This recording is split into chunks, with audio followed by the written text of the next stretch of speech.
the Confederate flag stuff or no? We can. Well, just what do let's just really briefly, because you are from which Carolina? Yep, North Carolina. North Carolina. Okay.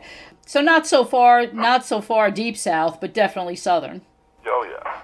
Well, I don't like to get politically involved in anything publicly. Right. Okay. So this is off the record? Well, no, we can talk about it. I was on I did a phone-in interview on WAAF in Boston on Monday or Tuesday of this week. And, of course, that's the question that pops up. And it's going to, simply begin. So I need to have an answer for that question. Yeah, I mean, everybody wants to know. And, I'm really not sure. Personally, I don't care either way. Mm-hmm. I mean, I'm the kind of person that's like, if you don't like what's on TV, then don't watch it. Right.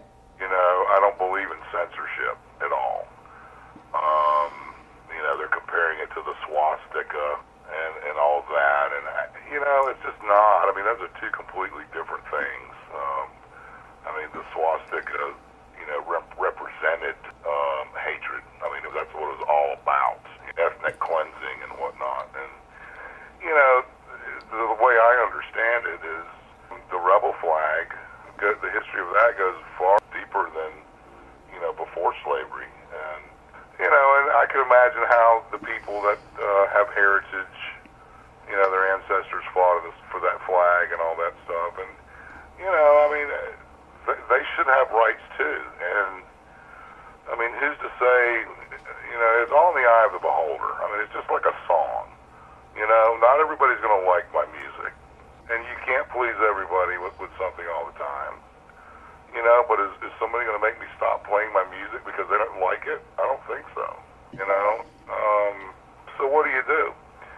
I don't know. I really don't know the answer to that. And well, if you just for a one sentence answer, all of this whole issue was raised because some crazy ass posed with a flag and a photo and then went and shot up a church. Right. When you come to a swamp show, you will hear me talk about things like that.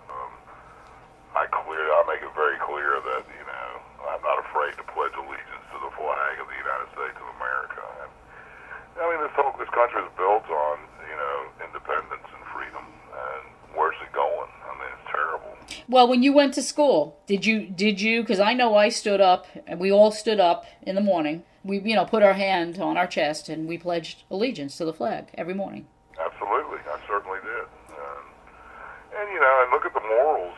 The moral fiber of this country, man, in the last 30 years has just gone down the tubes because they're removing all those kind of things. Television's raising our kids, and television is like the worst friggin' medium out there. Well, for me, I actually felt proud to do that every morning. And I felt proud. I would look at the flag that hung in our classroom, and I would feel proud saying those words. And I was pledging my allegiance to my country every morning. And I knew that it was a real cool place. It grew even more precious. So you're right. I think that removing these things, it's a terrible idea. Burying history, they're just burying history. And how can you do that? I mean, that's simply not right. Be it good or be it bad, it's a part of the history of this country, and you can't hide that. They're changing textbooks in schools and stuff, and this Common Core mathematics stuff they've come up with. Like, what's going on here, people? I know. Let's switch back to the CD again, because I'm throwing you totally off track here, and all of that isn't even going to be in here, unless you can come up with a one-sentence quote about the Confederate flag or about this issue. I probably won't even touch on it. Yeah. What would I say in one sentence about the Confederate flag? If you dig it, salute it, but always let it fly.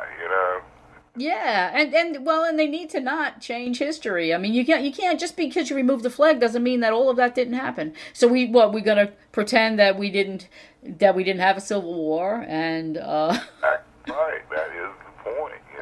It's like it's just so ridiculous. And you know what? It's called Southern pride. Mm-hmm. It's Southern pride.